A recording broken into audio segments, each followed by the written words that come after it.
Bueno, buen día. Me presento, mi nombre es Diego Marino, soy actualmente jefe de residentes de reumatología del Hospital de Clínicas. Hice medicina interna en la cuarta cátedra del hospital, después fui jefe de residentes y, bueno, como les decía, actualmente estoy en reumato. Vamos a hablar un poquito de síndromes articulares.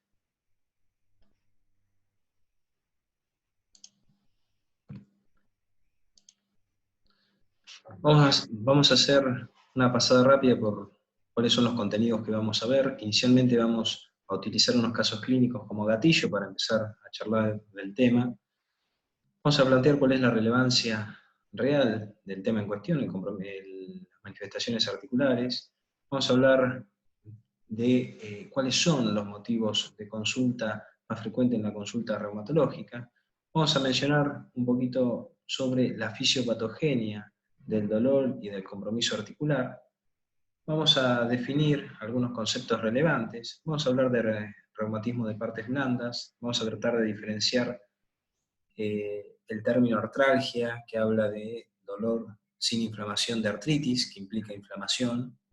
Vamos a hacer un enfoque del paciente con artritis y vamos a ver el rol que tienen el laboratorio y las imágenes en el enfoque diagnóstico y eventualmente terapéutico del compromiso articular. Finalmente, para abordar los síndromes articulares, monoartritis y poliartritis, vamos a resolver los casos clínicos que habíamos planteado como gatillo. El primer caso es un varón de 18 años que tiene antecedentes de adicción a drogas endovenosas, que consulta por dolor e impotencia funcional en la rodilla derecha de 3 días de evolución, asociado a calor, rubor y tumefacción en la zona. Asociado presenta fiebre de hasta 38 grados y escalofríos. Esta es una situación frecuente que pueden llegar a ver en la guardia. El segundo caso es un varón de 45 años que tiene como antecedentes el ser sedentario, dislipémico, sobrepeso, hipertensión y que consulta por un dolor muy intenso, que lo refiere que incluso el roce de la sábana le genera dolor, tumefacción e impotencia funcional con cambio de coloración, eritema en el dedo gordo del pie derecho, aproximadamente 48 horas de evolución. Refiere que inicia el dolor posterior a un exceso alimentario, ingesta copiosa de alcohol y niega fiebre u otra sintomatología. El tercer caso es una mujer de 72 años, sin antecedentes, que toda su vida fue ama de casa y trabajó tanto ya sea lavando ropa como con múltiples actividades que implicaban el trabajo manual, que presenta dolores en ambas manos a predominio del pulgar y refiere presentar bultitos en la parte distal de los dedos, un poco de deformidad, todo esto de años de evolución, y que cada tanto presenta inflamación sobre esos bultitos que refiere tener en la mano. Finalmente, el cuarto caso es una chica de 28 años que no tiene ningún antecedente de relevancia, que comienza aproximadamente hace 2 meses con dolor e inflamación en manos, muñecas, rodillas y tobillos de forma aditiva, es decir, se van sumando articulaciones y refiere tener rigidez de más de 1 hora de duración. Con respecto a los motivos de consulta en reumatología, el dolor, la inflamación, la rigidez matinal y la tumefacción son motivos de consultas sumamente frecuentes. También tenemos que tener en cuenta aquellos pacientes que consultan por cambios en el eje articular, cambios en la anatomía, ¿sí? O sea, deformidad, que también es un motivo de consulta frecuente, principalmente en personas añosas. Por otro lado, muchos de los pacientes, ya sean sintomáticos o asintomáticos, a veces son derivados a la especialidad por presentar anticuerpos específicos, positivos, como ya dije, en presencia o no de síntomas, para definir el cuadro clínico, muchas veces en esos pacientes. Tener presente que el compromiso articular, el dolor articular es un motivo de consulta frecuente del día a día en el consultorio, genera limitación en la calidad de vida, el paciente con dolor la pasa mal, y por otro lado implica muchas veces pérdidas de días laborales.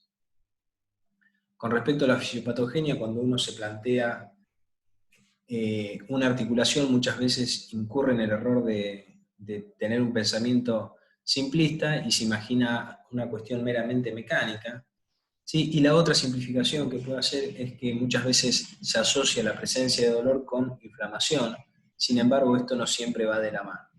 Cuando uno piensa en la patología articular, tiene que tener en cuenta algunas cosas y que es importante analizar. Cuando uno habla de la salud o la enfermedad articular, tiene que tener en cuenta tres cosas. Por un lado, el sostén mecánico que tiene la articulación, ¿sí? Y que consta de ligamentos, tendones y el sostén activo, que es el músculo que rodea cada articulación, y por otro lado, tener presente la alineación articular. Cambios en la fuerza o la resistencia de los tendones, debilidad muscular o cambios en la alineación articular van a generar repercusión en la dinámica y en la cinética articular, y eso puede traducirse en dolores no necesariamente inflamatorios. Por otro lado, la actividad física va a influir en la fisiología de la articulación, como vamos a mencionar. Por otro lado, tener en cuenta que se trata de un sistema biológico complejo en el que interactúan la sinovial, el cartílago articular, que habitualmente es cartílago hialino, el hueso, que desde el punto de vista metabólico es muy activo, vasos, nervios y desde ya el sistema inmune. La interacción entre estos tres elementos va a generar el estado fisiológico o fisiopatológico de la articulación. Es decir, cuando ustedes analicen un paciente que tiene dolor, tienen que tener en cuenta todas estas cosas para tratar de interpretar qué es lo que le está pasando. No todo paciente con dolor va a tener inflamación, y es bueno tener esto en mente para hacer el enfoque etiológico. Siguiendo un poquito con lo que mencionábamos, acá tenemos un ejemplo, esto es la articulación de la rodilla. Básicamente lo que vemos es el sostén que le brinda el músculo, son el cuádriceps y los músculos del muslo son quizás de los músculos más fuertes del cuerpo y están brindando un soporte activo de la articulación. Por otro lado, la rodilla, como ven, tiene múltiples ligamentos, ¿sí? Los ligamentos cruzados y los ligamentos laterales, que le van a brindar estabilidad. A su vez, las superficies articulares, en el caso de la articulación de la rodilla, aumentan su superficie de contacto y la congruencia articular gracias al fibrocartílago, ¿sí? O meniscos que bien conocen. Cambios en cualquiera de estos elementos puede traducirse en un cambio en la cinética articular y eso llevar a que el paciente tenga dolor. Vamos a ver un ejemplo. Normalmente esto es la anatomía normal, ¿sí? La alineación y el eje normal de la articulación es esto que tienen acá. Sin embargo, en determinadas situaciones donde hay una pérdida del eje articular, el paciente puede presentar dolor sin que haya inflamación. Por ejemplo, cuando hay una exageración del valgo fisiológico de algunas personas, ¿sí? Se alteran las líneas de fuerza, se altera el eje articular y eso genera sobrecarga. Por ejemplo, cuando hay un valgo exagerado en el compartimiento externo de la rodilla, favoreciendo que se produzca artrosis en ese lugar, y se ponen en tensión todo el aparato ligamentario del lado interno, y, por ejemplo, el paciente puede presentar bursitis anserina, es decir, inflamación de la inserción de la pata de ganso. Por otro lado, y esto es bueno tenerlo presente, cuando se altera el eje de una articulación, todas las articulaciones en relación están trabajando con un esfuerzo mayor, con mayor sobrecarga mecánica. En este caso, este paciente va a tener sobrecarga mecánica a nivel de la rodilla, como vemos, pero también a nivel de la cadera, y como ven, a nivel del pie, porque se altera completamente la anatomía normal y las líneas de fuerza. Lo mismo pasa en el paciente con varo o con geno recurvatum. A veces, y esto es bueno tenerlo presente, la articulación, desde el punto de vista metabólico, es un sistema biológico muy complejo donde, como ya mencionamos, interactúan múltiples tejidos que se relacionan entre sí.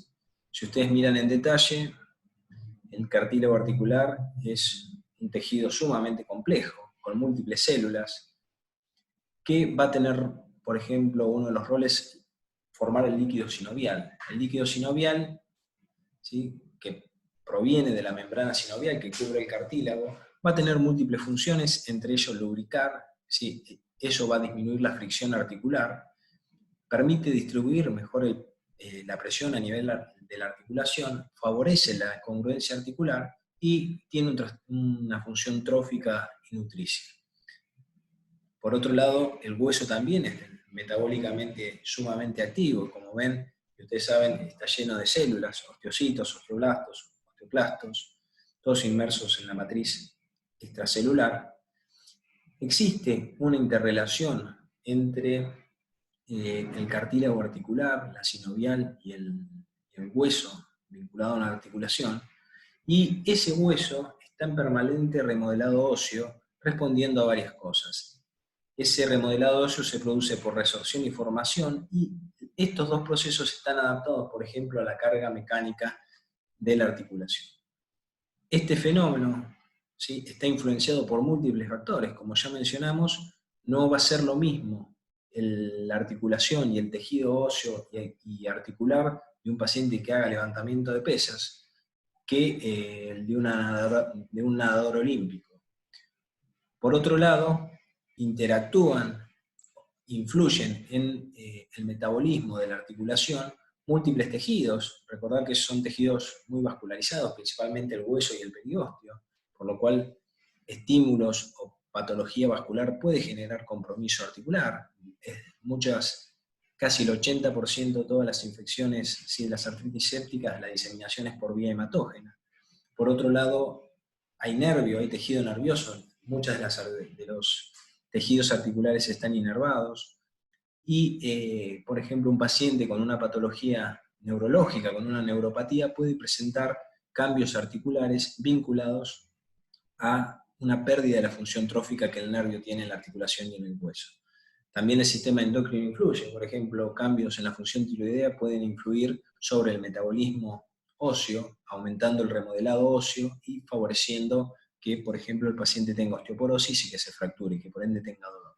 Por otro lado, siempre en el medio, el sistema inmune puede generar una agresión de las distintas componentes de la articulación, por ejemplo, afectar la sinovial, generar un proceso inflamatorio a nivel sinovial que termine destruyendo el cartílago y finalmente la superficie articular, el hueso, como sucede en la artritis reumatoidea.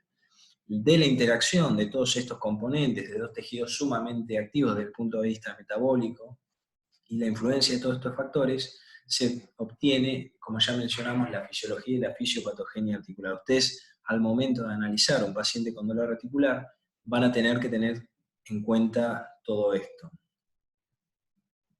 Definamos algunos conceptos. Cuando uno habla de artralgias, se refiere a dolor articular que no necesariamente va acompañado de sinovitis.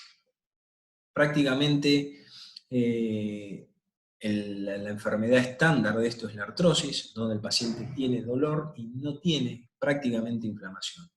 Por otro lado, otro concepto es el de rigidez matinal, que es la sensación de entumecimiento y embaramiento, principalmente posterior al reposo. Se la considera significativa cuando dura mayor a 30 minutos y muchas veces se asocia con la presencia de inflamación. Por ejemplo, los pacientes con artritis reumatoidea pueden no tener artritis franca, manifiesta desde el punto de vista clínico, pero el primer síntoma de inflamación, cuando se pierde el control de la enfermedad, es la rigidez matinal y el paciente lo refiere detalladamente.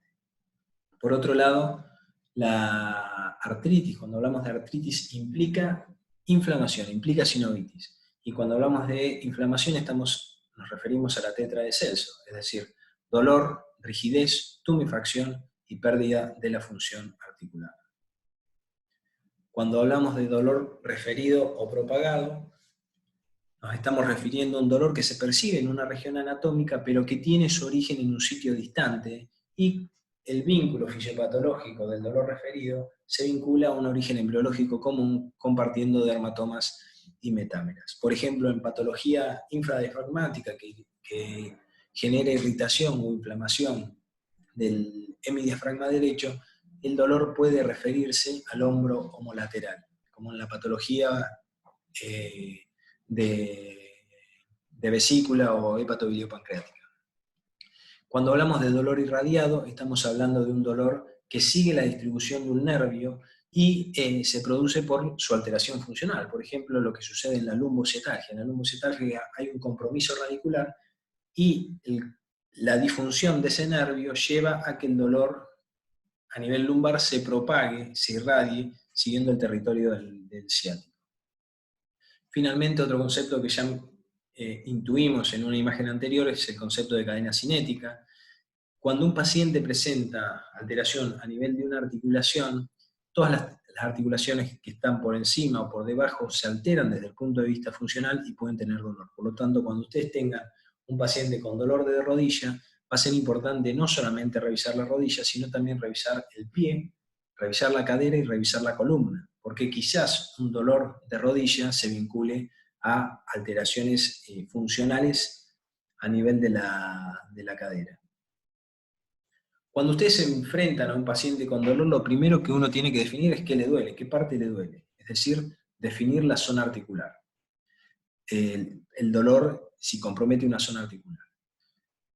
Con el examen físico, si el paciente presenta dolor, por ejemplo en el hombro derecho, y el examen físico es normal, y el movimiento del hombro no genera dolor, probablemente estemos frente a un paciente con dolor referido. Hay múltiples esquemas que tratan, o mapas del dolor referido, que eso los van a encontrar, donde pueden observar que las determinadas zonas que comparten dermatomas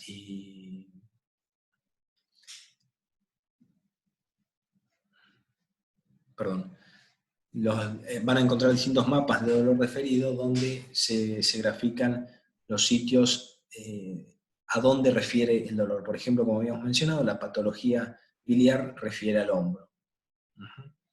Si el paciente con dolor en el hombro tiene un examen físico que es anormal o reproduce o genera dolor con la movilidad articular, probablemente el dolor provenga de la articulación o de las estructuras periarticulares, por lo cual el siguiente paso es definir si se está frente a un reumatismo de partes blandas, donde lo que está doliendo es el tejido periarticular. En esa situación, cuando el paciente mueve activamente la articulación, tiene dolor. Sin embargo, cuando uno en el examen físico realiza el movimiento pasivo, la articulación no duele. En esa situación se está frente a un reumatismo probablemente de partes blandas. Duele todo lo periarticular, ligamentos, tendones o cápsulas. Mientras que si la articulación presenta dolor tanto con la movilización activa como pasiva, probablemente el dolor sea de origen propiamente articular, y ahí tengamos que diferenciar si existe inflamación o no, y si estamos en presencia de una artritis, verdadero compromiso inflamatorio de la articulación, o si se está en presencia de artralgias. Esto, diferenciar entre reumatismo de partes blandas, artralgias y artritis, es de suma importancia, porque el enfoque diagnóstico y terapéutico depende de eso. Por ejemplo, a nivel del hombro, ¿sí? El hombro puede doler por muchas causas. ¿Sí? Si uno realiza, ¿sí?, el examen físico y encuentra que el paciente tiene dolor durante la movilización activa, pero cuando realiza la movilización pasiva, es decir, uno le mueve el hombro, no tiene dolor, probablemente sea compromiso periarticular, se trate de un reumatismo de partes blandas. En el caso del hombro, se trate de un manguito rotador y por compromiso del tendón de la porción larga del bíceps o una tendinitis del supraespinoso. Mientras que si al mover la articulación, tanto de forma activa como pasiva, existe dolor, probablemente estemos en presencia de un compromiso articular, y uno tendrá que diferenciar si se trata de artrosis de hombro o si hay un verdadero componente inflamatorio. Otra cosa importante, si ya definimos que el dolor provenía de la articulación, el siguiente paso es definir si existe inflamación y artritis, o si lo que estamos en presencia de un dolor sin inflamación, artralgias. Muchas veces con el examen físico, con la historia clínica, el examen físico y la anamnesis, es más que suficiente. En este caso, el dolor articular probablemente sea de una osteoartritis, de artrosis, mientras que en este otro paciente, ¿sí?, una mujer, el dolor sea vinculado a una artritis reumatoidea por las características de las manos. Otro dato a tener presente, y que siempre tratamos de recabar, es tratar de diferenciar si el dolor que tiene un paciente es de origen mecánico o inflamatorio. Hay algunas características que sugieren que el dolor se incline hacia uno o hacia una causa o hacia la otra. Acá tienen algunas de ellas, quizás lo más importante sea el vínculo con la actividad física. Habitualmente el dolor mecánico empeora con la actividad física, mientras que el dolor inflamatorio mejora con la actividad física y, por otro lado, empeora con el reposo. Por ejemplo, los pacientes que tienen lumbalgia inflamatoria se levantan con mucho dolor a la mañana o incluso se despiertan con dolor de espalda, se levantan y a medida que empiezan a hacer actividad, el dolor va mejorando.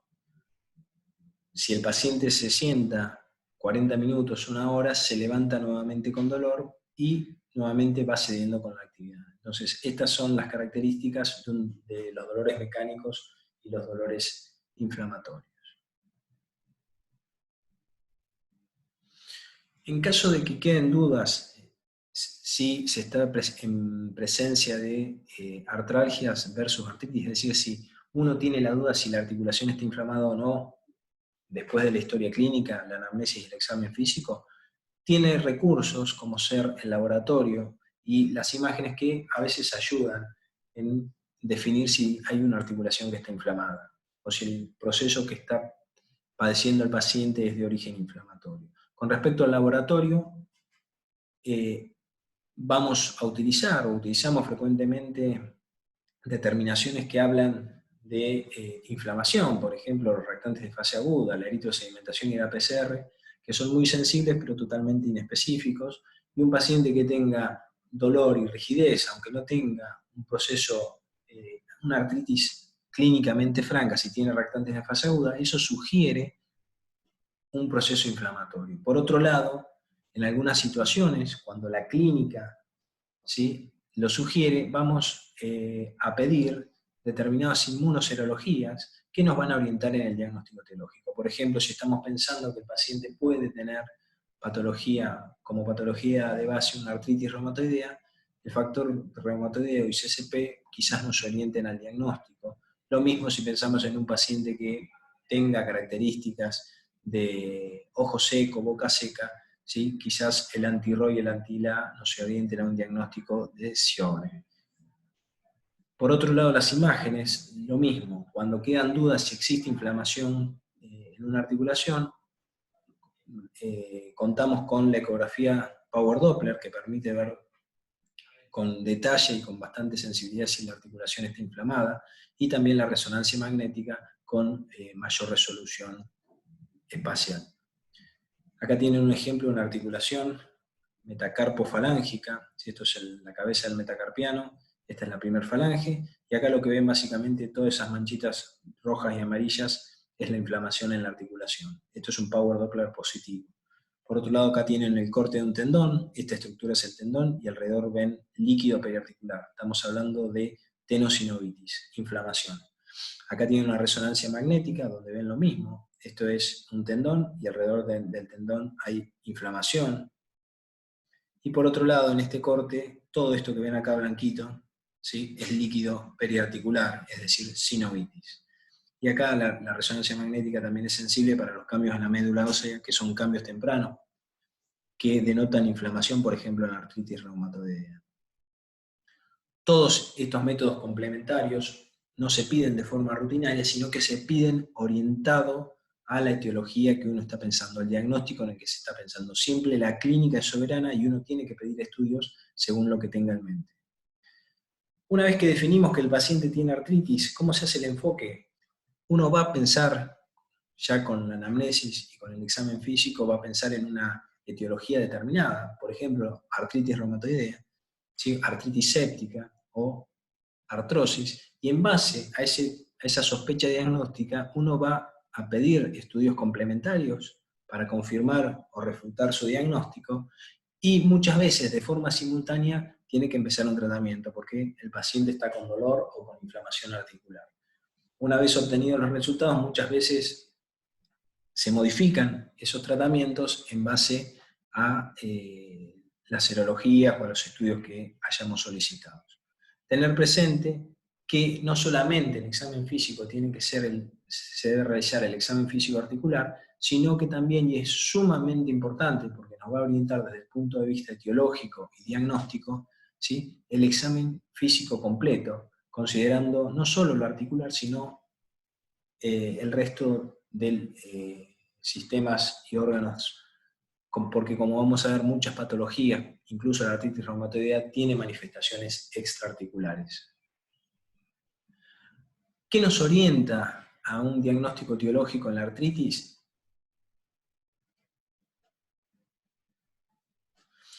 Hay algunas cosas que tenemos que tener en cuenta que nos van a orientar. Por un lado, la edad, los factores de riesgo que presenta el paciente, si es adicto a drogas endovenosas, por ejemplo, las características del dolor, cómo comienza y cómo evoluciona, cuáles son las articulaciones que están afectadas, el número, si la afectación es simétrica y cómo se distribuye, es decir, si hay compromiso del esqueleto axial o del esqueleto periférico, o de ambos. Si existe compromiso sistémico, esto es pérdida de peso, fiebre y otras manifestaciones, y como mencionamos, si existe compromiso extraarticular. Por ejemplo, principalmente nos va a interesar si existe compromiso oftalmológico, epiescleritis, si existe compromiso gastrointestinal, por ejemplo, en las artropatías asociadas a la enfermedad inflamatoria intestinal, si existe compromiso dermatológico, por ejemplo, en la psoriasis. Con respecto a la edad, acá tienen las causas más frecuentes, de acuerdo a los distintos grupos de edad. En menores de 17 años, considerar a la enfermedad, a la artritis idiopática juvenil, la IJ, como una de las causas más frecuentes de compromiso poliarticular inflamatorio crónico. En pacientes de 17 a 50 años, considerar las causas infecciosas y las cristálicas. También, y no menor, considerar las espondiloartropatías seronegativas, como por ejemplo la espondilitis anquilosante. Considerar las causas mecánicas, principalmente las alteraciones en los meniscos y ligamentosas y tendinosas como causa de dolor. Y por otro lado es la edad donde aparecen gran parte de las colagenopatías, principalmente la artritis reumatoidea y el lupus. En mayores de 50 años, a la cabeza tener en cuenta las artropatías cristálicas, pero sobre todo la artrosis o la osteoartritis como causa de patología articular. ¿Qué característica de la artritis nos interesa? Nos interesa saber si se trata de un evento agudo o de un proceso crónico. ¿Qué es lo que marca la cronicidad? Se consideran 6 semanas. Menos de 6 semanas estamos en presencia de un proceso agudo, más de 6 semanas estamos en presencia de un proceso crónico. Y esto es importante porque gran parte de las patologías agudas, como la gota, la artritis séptica, el trauma, obviamente, y algunas sinovitis, ¿sí? Por ejemplo, sinovitis transitoria de caderas o sinovitis reactivas, tienen una duración menor a 6 semanas y posteriormente se autolimitan. Mientras que enfermedades como la artritis reumatoidea, las seronegativas como la espondilitis anquilosante y la artrosis, habitualmente tienen un curso crónico, por lo cual duran más de 6 semanas. Tener presente que en pacientes con patología aguda, muchos de ellos con enfermedades que habitualmente cursan de forma aguda pueden cronificarse, como la gota. Si una gota autofasia crónica puede tener compromiso articular crónico, y por otro lado tener presente que pacientes con artritis reumatoidea, es decir, con condiciones crónicas, pueden tener exacerbaciones agudas.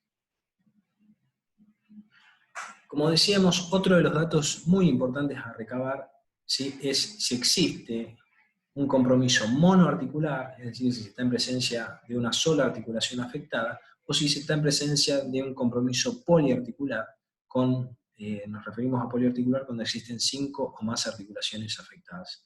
Entre 2 y 4 hablamos de oligoartritis, y esto es importante porque, como vamos a ver, cuando uno habla de monoartritis, hay 2 o 3 causas que sí o sí tiene que descartar, entre ellas la artritis séptica, y esto es fundamental, y cuando uno piensa en poliartritis va a pensar en determinados diagnósticos etiológicos.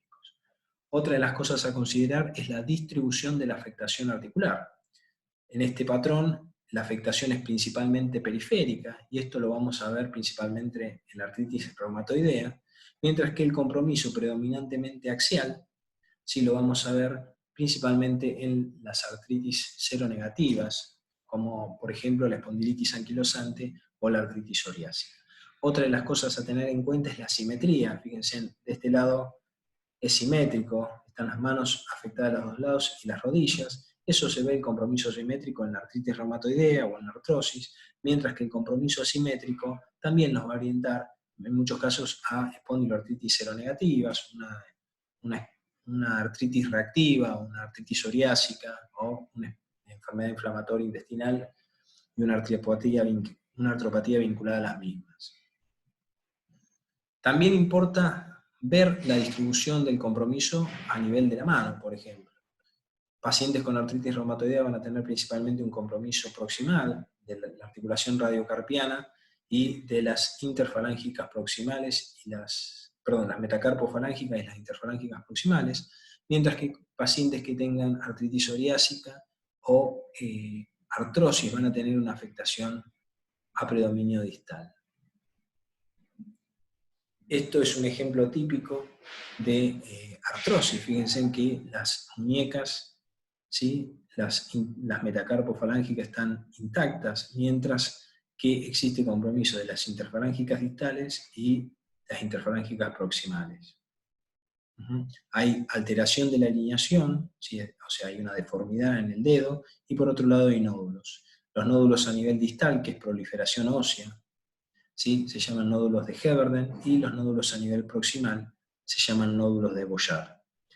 En algunos casos, cuando hay compromiso de la articulación carpo-metacarpiana del primer dedo, que se denomina risartrosis, se produce lo que se llama mano cuadrada con inclusión del pulgar, que es más o menos lo que estamos viendo en esta zona, en esta imagen. En este paciente lo mismo, están respetadas las muñecas y las metacarpofalángicas, sin embargo, existe compromiso de las interfalángicas distales. Esto, con solamente ver estas manos y con la anamnesis, uno puede hacer el diagnóstico, ¿sí?, con un alto nivel de certeza de que se está frente a una artrosis sin que el paciente pueda tener una artritis reumatoidea, ¿no?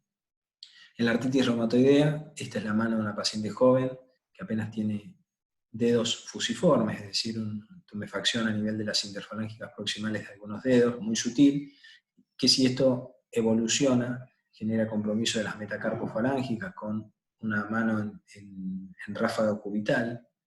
Si esto sigue, se genera mayor compromiso.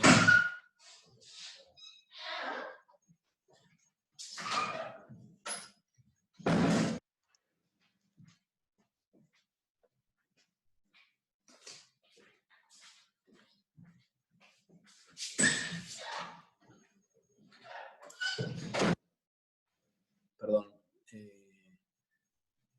Volvamos. Acá tienen un compromiso muy sutil, con dedos fusiformes, apenas inflamación a nivel de las interfalángicas proximales. En esta mano, que es la progresión, presentan compromiso a nivel de las metacarpofalángicas y desviación en ráfaga cubital. Si esto sigue evolutivamente el proceso, se acentúa la ráfaga cubital con subluxación de las metacarpofalángicas, y algo que ya no deberíamos ver en el día de hoy es estas manos en un paciente con artritis reumatoidea. Gracias a las terapéuticas nuevas, con las drogas modificadoras de enfermedad, como el metotrexate, ¿sí?, y actualmente las drogas biológicas, prácticamente ya no vemos a estos pacientes y se modifica verdaderamente el curso de la enfermedad. Cuando estamos en presencia de una monoartritis, ¿cuáles son las etiologías a considerar? Siempre uno tiene que considerar dos causas fundamentales. Por un lado, la causa infecciosa, y por otro lado, las artritis cristálicas.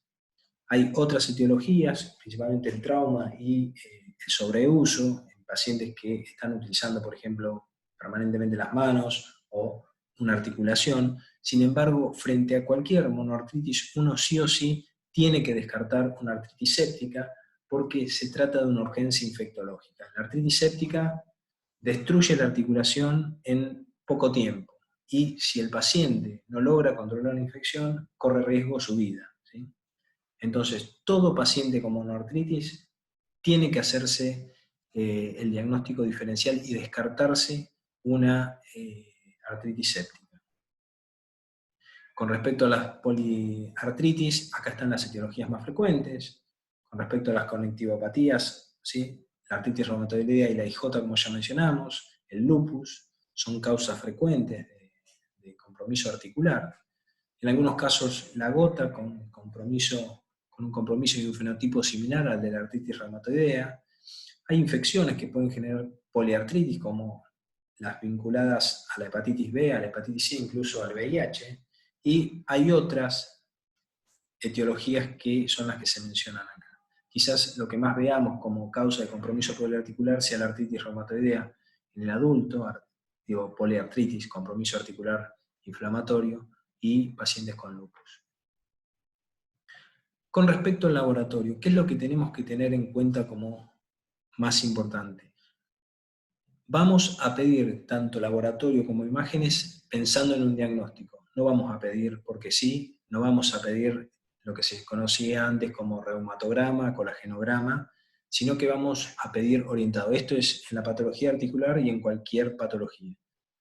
Entonces, en base a lo que estamos pensando, al diagnóstico etiológico, nosotros vamos a pedir determinados estudios, tanto del laboratorio general como del laboratorio específico. En el caso del laboratorio general, obviamente siempre vamos a tener una rutina, donde tengamos hemograma, plaquetas, glucemia, urea, creatinina. Nos interesan mucho los reactantes de fase aguda, la eritrosedimentación y la PCR. Su elevación nos están hablando de un proceso inflamatorio, no nos aclara la etiología, si es de causa infecciosa, si es de causa tumoral o si es de causa autoinmune. Vamos a pedir ácido úrico siempre que tengamos la sospecha de patología gotosa. Un ácido úrico mayor a 7 en el contexto clínico sugiere fuertemente el diagnóstico de gota. Serologías virales, como ya mencionamos, las serologías virales van a tener dos roles principales. Por un lado, el diagnóstico etiológico, muchas veces, como mencionamos, el compromiso articular se vincula con una infección por alguno de estos virus, y el otro rol importante es que muchas veces, cuando tenemos una afección inflamatoria crónica, tenemos que tener la certeza de tener todas estas serologías pedidas y al día, porque en muchos de ellos vamos a requerir un tratamiento inmunosupresor, y sí o sí tenemos que tener, previo al inicio del metotrexato y de un anti-TNF, tener estas serologías negativas. Por otro lado, el laboratorio específico, según la sospecha, siempre según la sospecha diagnóstica, vamos a pedir factor reumatoidea anti-CCP, que son marcadores específicos, bastante específicos, de artritis reumatoidea, y si la anamnesis y el examen físico lo sugiere, vamos a agregar otras cosas, como por ejemplo, si un paciente tiene, como ya mencionamos, ojo seco y boca seca, vamos a pedir FAN, vamos a pedir RO y vamos a pedirla pensando en un Sjögren. Y tenemos que desterrar este concepto, el concepto de reumatograma, es decir, uno no pide todos los anticuerpos a ver qué es lo que sale positivo, porque muchas veces pueden venir resultados positivos y nos terminen confundiendo más de lo que nos aclaran el panorama. Recordar que entre el 10 y el 15% de la población puede tener algún anticuerpo positivo, y esto no quiere decir que tenga o que vaya a tener la enfermedad. Por otro lado, recordar que hay algunas patologías, principalmente la espondiloartritis seronegativas, como la psoriasis o la espondilitis anquilosante, que se asocian con mayor prevalencia de un determinante genético, el HLA-27, con respecto a la población general. Esto ya lo mencionamos, siempre la solicitud de laboratorios o imágenes es orientado a lo que uno está pensando. En algunos casos, ¿sí? El estudio de líquido sinovial es necesario y en otros indispensable. Toda monoartritis, sobre todo el primer episodio de monoartritis, sí o sí tiene que tener una determinación de líquido sinovial con físico-químico directo para ver si se ven gérmenes con el GRAM, y el cultivo para ver si crece algún germen y poder tipificarlo. Y por otro lado, en algunos casos sí se piden cristales para ver si se trata de una artritis cristálica. Estas son las características normales del líquido, ¿sí? Habitualmente tiene alta viscosidad, tiene leucocitos menores a 200, en su mayoría menos del 25% polimorfonucleares, tiene glucosa normal porque es un ultrafiltrado del plasma, y obviamente no tiene gérmenes. Si ustedes están frente a una sospecha, una monoartritis en un paciente, le hacen la artrocentesis, tiene un líquido opaco, tiene la viscosidad disminuida, tiene más de 50.000 células, de las cuales la mayor parte son polimorfonucleares, tiene glucemia baja y tiene un Gram con cocos positivos, están en presencia de una artritis séptica, por lo cual necesitan iniciar urgente tratamiento. Es decir, ¿en quiénes vamos a realizar el estudio líquido sinovial? En toda monoartritis, no es necesario, es indispensable, toda monoartritis tiene que tener un líquido sinovial, y por otro lado en aquellas artritis que tengan una etiología dudosa, para descartar la patología infecciosa principalmente, y la cristálica. Con respecto a las imágenes, ¿qué rol van a tener las imágenes en el diagnóstico del compromiso articular? Nos van a ayudar a definir, como ya mencionamos, si existe artritis subclínica, es decir, un compromiso articular que no lo evidenciamos en el examen físico. Nos van a permitir ver si existe lesión estructural, si existen erosiones, por ejemplo, que eso nos van a hablar del pronóstico articular y por ende nos van a modificar la conducta terapéutica y nos van a ayudar en el diagnóstico diferencial. ¿Cuáles son las modalidades que más utilizamos en reumatología? La radiografía convencional, la ecografía Power Doppler y la resonancia magnética. Estas son algunas de las lesiones que podemos encontrar. En algunas, por ejemplo, la artritis reumatoidea, un paciente que tenga erosiones va a tener un peor pronóstico articular. Si en la radiografía convencional de rodilla encontramos depósitos de cristales en los meniscos, en el fibrocartílago estamos en presencia de una condrocalcinosis y eso nos orienta hacia una artritis cristálica. Si encontramos en la ecografía o en la resonancia signos de entesitis o dactilitis, eso nos orienta hacia un diagnóstico de artropatías o espondiloartritis seronegativas. La ecografía y la resonancia magnética tiene mayor sensibilidad para las erosiones, ¿sí? Con respecto a la radiografía convencional, permiten valorar las partes blandas, que en la radiografía solamente se ven de forma indirecta, y permiten en algunos casos visualizar de forma directa y dinámica la inflamación articular, como en el caso de la ecografía Power Doppler, y no exponen al paciente a radiación. Estos son ejemplos, acá tienen una radiografía de mano y una radiografía de rodilla. Define la radiografía muy bien la estructura ósea, ¿sí? Tanto la cortical como el hueso subcondral. Las partes blandas, en este caso, este espacio que es virtual, está lleno de cartílago, es el cartílago articular, y si existen alteraciones en el cartílago, solamente se pueden ver de forma indirecta, viendo cambios en la altura del espacio articular. Si por ejemplo si existe un pinzamiento de este lado, uno sospecha que el cartílago está disminuido de ese lado. Acá tienen ecografía, esto es ecografía de la mano, una articulación interfalángica proximal donde se ven signos de inflamación. Esto es Power Doppler positivo, que habla de inflamación a nivel articular. Esto es una interfalángica distal, ¿sí? Esto es la uña, esta es la falange distal, acá está la falange proximal, esta es la articulación interfalángica, y acá se estaría insertando uno de los tendones extensores, y ustedes lo que ven, toda esta partecita negra es líquido y hay Power Doppler, o sea que hay entesitis. Esto es un paciente con artritis psoriásica. Acá lo que están viendo, esto es el calcáneo, esto es el tendón de Aquiles, lo que ven es que el tendón se vuelve heterogéneo y negro en esta parte y se ensancha, y cuando le aplican el Doppler tiene Power Doppler positivos. Está en presencia de una entesitis en este mismo paciente con artritis psoriásica.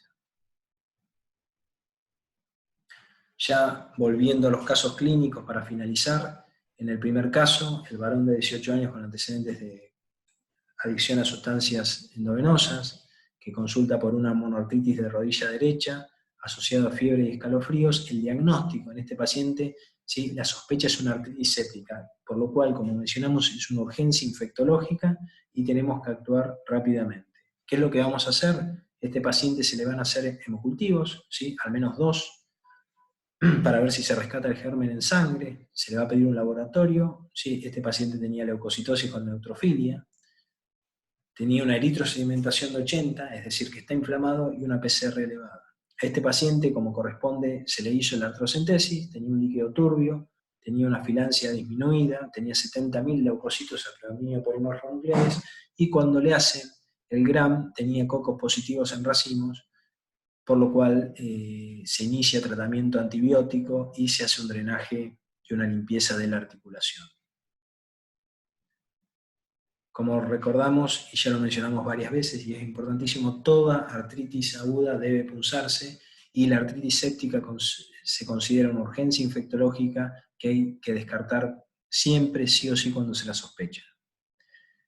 En este paciente de 45 años que consulta por una monoartritis del primer dedo del pie derecho, de 48 horas de evolución, tiene todos los factores de riesgo cardiovasculares y metabólicos, se inicia después de la ingesta copiosa de alcohol y en el examen y niega otra sintomatología, no tiene fiebre ni ninguna otra cosa asociada. En el examen físico se constata una monoartritis en la primera metatarsofalángica derecha con hiperalgesia, como ven en la foto, ¿sí? Y el diagnóstico de sospecha en este caso es una podagra, es decir, un primer episodio de gota o una crisis gotosa.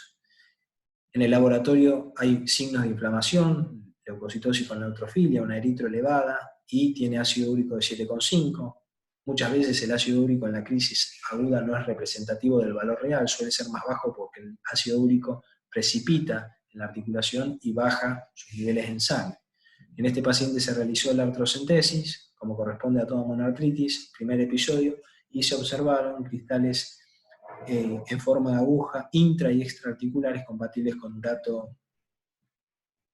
intra y extracelulares compatibles con urato monosódico. Esto se visualiza en el microscopio de luz polarizada. El caso 3 es la mujer de 72 años que toda su vida ha trabajado con las manos, que presenta deformidades y nódulos de Herrmann y de Bouchard. Estas son las manos de Telvina. Con la anamnesis y el examen físico no nos quedan dudas de que se trata de una artrosis, principalmente de manos, por lo cual uno lo que hace es tranquilizar a la paciente, le explica la situación clínica, inicia un tratamiento sintomático que se trata habitualmente con paracetamol cuando el paciente tiene dolor. El último caso, la chica de 28 años con poliartritis de pequeñas y grandes articulaciones que afectan las manos, las muñecas, las rodillas y los pies, que es aditiva y que se asocia además con rigidez al menos de 2 horas de evolución. En el examen físico se constata la poliartritis, como ven, a predominio de las interfalángicas proximales, metacarpofalángicas, ambas radiocarpianas y rodilla bilateral. En el examen físico se constatan, además de la artritis, nódulos reumatoideos a nivel de la superficie extensora de los codos, y buscando en el examen físico se constata que la paciente tiene un cuadro compatible con episcleritis, es decir, inflamación de la esclerótica que muchas veces se ve en el contexto de una artritis reumatoidea. En el laboratorio de esta paciente tiene eritrosedimentación elevada, que habla de un proceso inflamatorio, factor reumatoideo SSP positivo, es doblemente seropositiva, esto nos va a marcar pronóstico articular. Esta paciente tiene un FAN 1,80 moteado que en el contexto clínico de la paciente no tiene mayor jerarquía. Las radiografías de manos que se realizan no presentan erosiones, ¿sí? Y en esta paciente se solicitan serologías para descartar que tenga una infección asociada, por ejemplo hepatitis B, hepatitis C, que no tenga VIH, y se inicia un tratamiento con corticoides para el alivio sintomático, tanto articular como de la episcleritis, y una vez que los resultados de las serologías, la PPD y la radiografía de tórax sean normales, probablemente esta paciente requiera un tratamiento modificador de enfermedad, o un DIMAR. Habitualmente uno inicia tratamiento con metotrexato, pero hay otras opciones. Bueno, esto es todo. Esto es para cerrar un poquito los conceptos importantes de lo que estuvimos charlando. En el enfoque del compromiso articular, la historia clínica, la anamnesis y el examen físico es fundamental, como en cualquier patología. Siempre debe contextualizarse el compromiso articular en el contexto fisiopatológico del paciente. No es lo mismo una monoartritis en un paciente de 48 años con sobrepeso y sedentario que una monoartritis en un paciente adicto a drogas endovenosas. La sospecha diagnóstica es la que orienta los métodos complementarios y la terapéutica. Toda monoartritis aguda debe ser punzada y en el estudio de una poliartritis y también de la monoartritis, los complementarios se deben solicitar de forma dirigida según la sospecha diagnóstica. Bueno. Muchas gracias, espero no haberlo aburrido.